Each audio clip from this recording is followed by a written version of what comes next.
di dalam Matius pada pasal yang ke-14 ayat yang ke-34 sampai yang ke-38.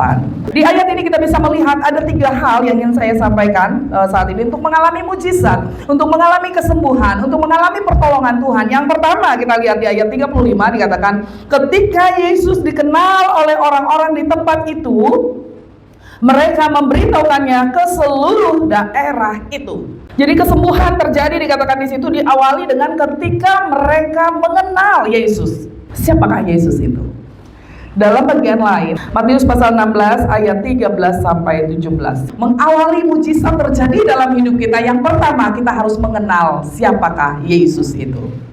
Yesus adalah Mesias. Yesus adalah yang diurapi. Yesus adalah firman yang telah menjadi manusia. Dan Yesus adalah Allah. Dialah Tuhan dan juru selamat manusia. Amin. Sehingga dikatakan di Yohanes pasal 3 yang ke-16 ya, di sana dikatakan bahwa karena begitu besar kasih Allah akan dunia ini, sehingga setiap orang yang percaya kepadanya tidak binasa, melainkan beroleh hidup yang kekal. Jadi untuk menerima keselamatan, juga kesehatan, kesembuhan, maka kita harus mengenal Yesus terlebih dahulu. Di dalam 2 Petrus pasal 3 ayat yang ke-18 di sana dikatakan bahwa agar kita semakin meningkatkan pengenalan kita akan Dia. Jadi dikatakan supaya kita bertumbuh. Untuk bertumbuh itu berarti perlu perawatan. Nah, kalau mengetahui proses pertumbuhan dari tanaman, ya. Nah, semakin akarnya kuat, maka pohonnya juga, atau semakin dalam, maka pohon itu juga akan kuat. Ada pertumbuhan, tidak kerdil. Rohani kita juga, iman percaya kita juga. Tuhan mau kita bertumbuh dengan sehat. Amin. Tuhan mau semakin meningkat, tidak stagnasi. Tidak seperti itu dari tahun ke tahun begitu aja. Tapi ada peningkatan kualitas iman percaya kita. Itu sebabnya sangat jelas dikatakan tadi, tetapi bertumbuhlah dalam kasih karunia dan dalam pengenalan akan Tuhan dan juru selamat kita. Iman kita berakar di dalam Dia, semakin kita dewasa dan berkualitas di dalam Dia. Amin. Dan semakin kita merasakan anugerahnya, berkatnya, penyertaannya, terlebih keselamatan yang Tuhan berikan kepada kita. Jadi yang pertama yang harus kita miliki untuk menerima mujizat Tuhan, itu kita harus mengenal Dia lebih dulu. Amin. Semakin hari semakin dewasa, kita nggak dengar firman, iman kita tidak akan pernah tumbuh. Semakin kita sering mendengar firman, semakin bertumbuh iman kita, semakin kuatlah iman kita, semakin dewasalah kita di dalam Tuhan. Amin. Dulu ketika baru pertama kali lahir baru, mungkin belum bisa apa-apa, belum bisa pimpin doa, belum bisa melakukan pelayanan. Tapi ketika kita berjumpa dengan Tuhan secara pribadi, maka kita akan semakin punya keberanian. Tadinya nggak bisa berdoa, sekarang berani untuk bicara, berani memohon pertolongan Tuhan, bahkan terlebih berani membawa jiwa untuk mengenal kepada Tuhan. Pengenalan Tuhan kepada kita sangatlah sempurna. Kenapa? Kalau Tuhan, Dia mengenal kita tuh sebelum kita masih dalam kandungan ibu, Dia sudah mengenal kita, ya. Yeremia pasal 1 ayat yang ke-5, ingatkan saya dan saudara bahwa ternyata Allah mengenal kita dengan sempurna. Jadi jangan pernah berpikir, wah Tuhan itu dia nggak tahu keadaanku, Dia nggak tahu situasiku dan lain sebagainya. Tidak, saudara. Dia adalah Tuhan yang maha mengetahui, bahkan sampai ke dasar hati kita yang paling dalam.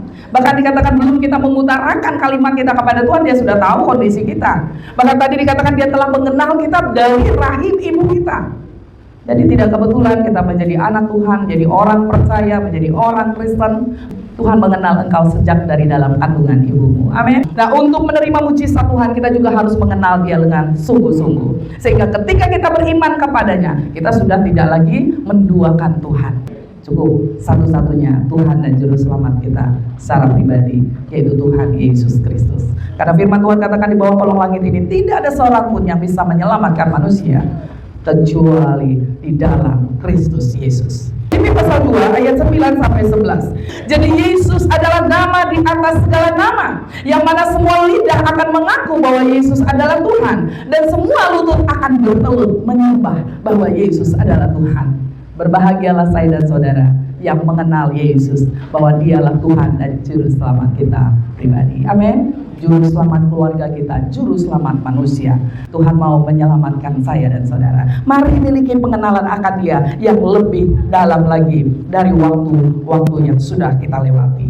Hal yang kedua yang terjadi sebelum kita mengalami mujizat Tuhan, kita diminta untuk datang kepadanya dengan penuh kerinduan. Amin. Jadi sikap yang kedua adalah datanglah kepadanya dengan kerinduan, dengan rasa haus bahwa kita membutuhkan pertolongan Tuhan. Datang ke rumah Tuhan, karena saya yakin Bapak Ibu Saudara kita semuanya, karena kita rindu akan berkat dan pertolongan Tuhan. Amin. Mulai dari Dia memberikan kita nafas hidup, Dia memberikan kita kesehatan, Dia memberikan kita bisa bergerak, kita bisa beraktivitas, bahkan kita bisa berpenghasilan. Dan kita bersyukur atas segala kebaikan Tuhan. Jadi hal yang kedua yang harus kita miliki adalah memiliki rasa haus ingin berjumpa dengan Tuhan untuk mengalami mujizatnya. Di dalam Matius pasal 11 ayat yang ke-28, di sana kita melihat bagaimana Yesus mengundang setiap orang untuk datang kepadanya. Marilah kepadaku, berarti itu undangan yang Yesus berikan kepada setiap orang tanpa terkecuali. Mau dia suku apa, mau dia bangsa apa, mau dia kulit hitam, mau dia kulit putih, dan sebagainya. Tuhan mengundang kita datang kepadanya. Mungkin kita rasa pengap, rasa beban berat, saat kesulitan menghadapi perjalanan hidup. Ada saat-saat tertentu kita dihadapkan dengan proses kehidupan yang begitu berat. Entah itu sakit penyakit, entah itu kekurangan, entah itu dalam tekanan, entah itu hubungan dalam keluarga, hubungan dengan sesama teman, atau atasan sama bawahan. Ada pergesekan dan lain sebagainya, membuat kita merasa gerak.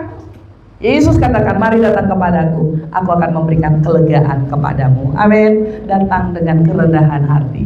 Ketika kita datang kepadanya dengan rasa haus, dengan kerendahan hati, maka Dia akan memberikan kelegaan kepada kita. Di dalam Mazmur pada pasal yang ke-118 ayat yang ke-26, ketika kita datang kepadanya dengan penuh kerinduan, dengan segala beban persoalan yang kita hadapi, kita serahkan kepada Tuhan melalui doa dan penyembahan kita. Sesuai dengan firman Tuhan, Dia akan memberikan jalan keluar kepada kita. Karena di dalam 1 Korintus juga di sana dikatakan, pencobaan-pencobaan yang kamu alami adalah pencobaan-pencobaan biasa. Ketika kamu dicobai, Dia akan memberikan jalan keluar kepadamu. Amin. Dan kalaupun itu terjadi, pencobaan itu terjadi, Dia tidak akan meninggalkan saya dan saudara, tapi Dia akan memberikan jalan keluar kepada kita. Amin. Kemudian yang ketiga adalah selain kerendahan hati, ketundukan, ada usaha untuk kita bisa menggapai jubah-jubah Yesus. Firman Tuhan tadi katakan, semua orang yang menjamahnya menjadi sembuh. Amin. Ketika kita menjamah jubah-jubah Yesus dengan iman, kita pun akan sembuh. Mungkin kita berkata, saya nggak sakit. Ya betul, puji Tuhan, kita tidak sakit mungkin secara fisik, tapi mungkin ada psikis. Ada mungkin lagi luka hati, atau ada sedang mengalami kepahitan, ada sedang mengalami kekecewaan, ada yang sedang mengalami tekanan. Itu bagian dari penyakit psikis yang harus disembuhkan oleh Yesus.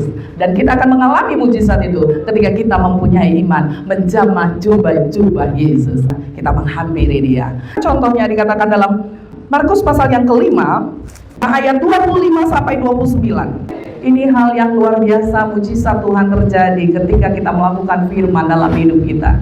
Bagaimana seorang perempuan ini dikatakan telah 12 tahun terikat dengan penyakit, dan penyakitnya itu gak gampang, penyakitnya penyakit pendarahan.